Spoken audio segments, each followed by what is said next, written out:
Great, with these grim, troubling headlines about the maternity hospital. Shall I bring you some good news? Try this one on. A £28 billion green boost from Oz, as in Australian investors.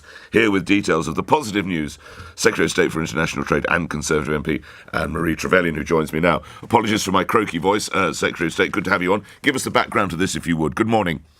Good morning. Thank you, Nick. Yeah, no, really exciting that we're seeing, yes, as you say, nearly £30 billion worth of Australian investors choosing to invest in the UK.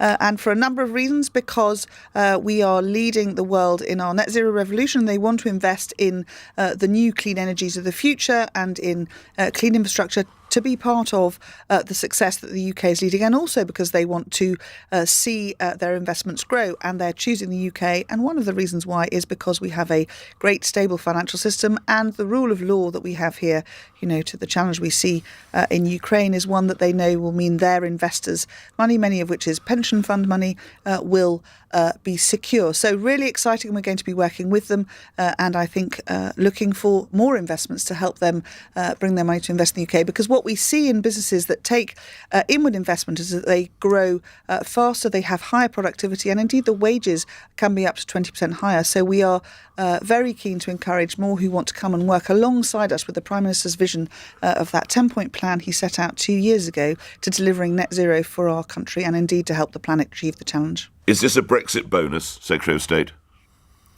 Well, it is. The ability to bring in with investment and our own choices is a freedom that we now have. And the Prime Minister set up the Office of Investment, which is led by Lord Grimstone 2 years ago, to help us to really drive this forward and encourage, international capital to come and invest in the UK, in our fantastic businesses, our incredible people.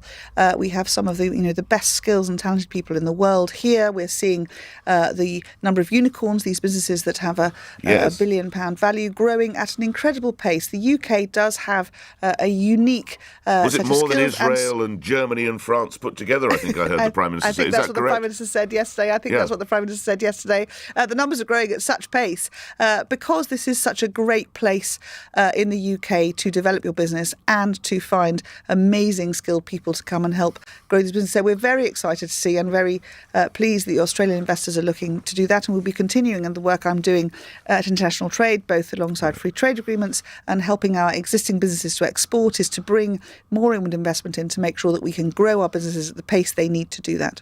While I have the benefit of you on the line, some other stories.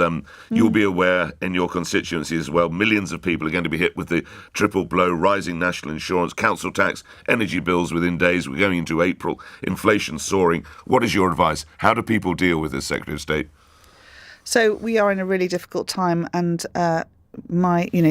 we are all having to. The Chancellor obviously has set out a number of ways in order to support the £9.1 billion energy package, and obviously highest cut ever in taxes on fuel, which he set out Gordon last Brown week. would say you're leaving the most vulnerable behind, Secretary of State.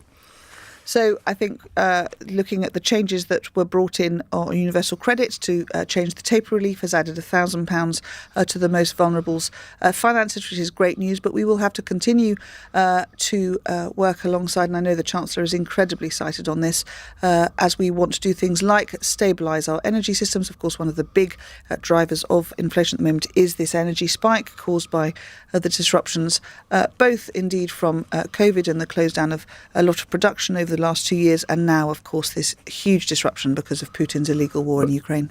Might more help be forthcoming for those at the very lower end of the pay scale, Secretary of State? So, as I said, Nick, the Chancellor's already set out this change in the taper relief for universal credit, which has added £1,000, and also there is, for those who needed a £1 billion fund, household fund, which those in urgent need can go through their councils to access support, and we will continue to work very closely, as all my colleagues and I do, to hear from our constituents and to make sure that the Chancellor is cited them. But he has worked incredibly hard. He has reinstated the triple lock so that our pensioners will have the support they need as well. So we will continue to monitor it, but also to make sure that we try and stabilise the global energy systems, partly by driving forwards on the renewable energy, clean energy revolution, because in doing that in the medium term, we bring ourselves off reliance on other sources of energy, which make it more difficult to manage. Well, come on now, let's get cracking with fracking. Isn't that the answer, Secretary of State? There's a massive amount of power underneath our very feet. So I know that the Bay Secretary is looking at that, amongst other things. That wouldn't, even if that were the way forwards, that wouldn't solve the immediate case, because that would take a number of years to get going. And I'm not sure if that is, what will be decided. I know the Prime Minister will be setting out an energy review. I think there's a really important piece as we drive through both our renewables and clean energy, as we grow our nuclear industry as well, to ensure that we can move away from gas in the medium term to the baseload being nuclear, and the Prime Minister is very keen to support that as well. But the 10-point plan, which set out more offshore wind, developments in solar, nuclear, and changing how we use our energy systems, is all going to be critical to helping us to meet that challenge. Lastly, I understand you're a mum. When you see a headline such as "Childbirth is not safe for women in England after their appalling events in Shrewsbury," what do you say to that, Secretary of State?